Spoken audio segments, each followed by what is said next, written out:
I'm here with Danielle and we're here at Eat and Mess and we're going to see some recipes that Danielle specialises in. We're making cake pops today using gluten-free chocolate cake mixture and Callebaut from Callebaut. These are the 54% Callebaut. Going to give us a really rich cake pop. Exactly, yeah, really tasty. The first thing we're going to do is we're using offcuts of cakes just to make it a bit more sustainable, not wasting anything. So this is my chocolate cake. All I'm doing is putting it in the food processor, blending up to a sort of crumb, and then adding ganache to it. Roughly the quantities I use are 1/3 cake mixture and 2/3 is ganache. In here I have got double cream, and you're going to add the 54% Callebaut to that, and then put it in the microwave on low in short bursts until it's fully melted and incorporated together. With cake pops, you want to make sure there's enough of the buttercream or ganache, whatever you're using, in this case ganache, to make it nice and stiff. It needs ganache to hold it together. Always have excess ganache there ready, just in case I need to add some more. Yep. Our ganache is ready. So obviously this is the cream on top. I'm going to make sure it's fully mixed in. I've got our food processor here. I'm just going to shove crumbs in there. So you're looking for a really fine crumb? When you're eating it, you'll get a chunk of crumb, chunk of ganache. You want it all blitzed together really nicely. We're actually going to pop in a bit of ganache into this as well. It's a little bit grainy, but not too much. Really nice and chocolatey and moussey. Okay, now we've got our silicone moulds. I'm just going to start filling the moulds, making sure there's no sort of air bubbles in there, so filling it nice and full. Next thing we do is put the cake popsicle sticks into the mould. So you just want to pop them into the cake pop mould like this, nice and flat. And don't worry about if it all moves or the mixture moves in there, it's absolutely fine. Okay, so the next thing we do is scrape off the tops and make sure they're nice and level. Obviously they're bulging at the minute, we don't want them to be like that. Nice, sharp, flat edge knife. I'm just going to pull the mixture back and forth like this to fill up any holes. Just want to make sure there's no excess lumpy chocolate bits like that on the edge. These are best popped in the fridge or the freezer overnight.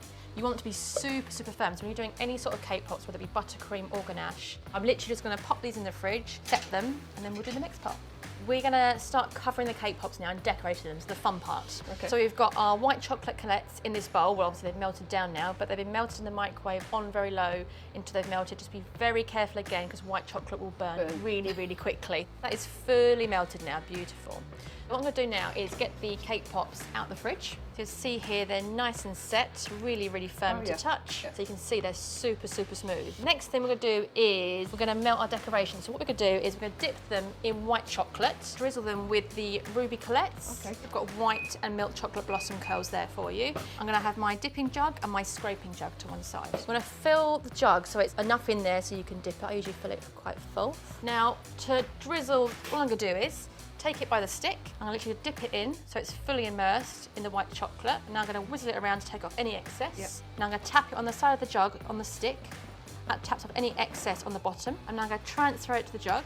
I'm going to take a little bit on a spoon, just like that, and literally, in no sort of fashion, do that. Very nice. Now to set the chocolate into the white chocolate, I'm going to tap it again, and that forces that ruby chocolate into the white chocolate. Now you'll see some hanging threads underneath. I'm just going to scrape lightly along the jug. And because these are nice and cold, this underneath should set pretty quickly. So I pull the cake like this to flick that top edge over. Now you can see it's set underneath. Well, set than it was, setting. Literally just place it nice and lightly on here. So now, blossom curls as well. If you want to attach any sprinkles or things like the blossom curls, you do it now while it's wet. Literally just sprinkle them on. Maybe sprinkle on some milk chocolate as well, look quite cute. Lovely. That's great, because that's really adding extra to it, isn't it? Exactly, Making it more eye-catching. Yeah, exactly. We could literally leave it like this, give it a scrape.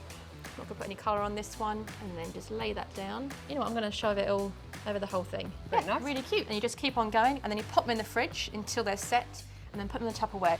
These cake pops are all now set, so we're just going to plate them up, all ready to be eaten and demolished. They look great. Yeah, amazing. Really, really good, really effective, and everyone loves them. And so simple. Amazing. Cake pops all ready to go. Gluten-free cake pops.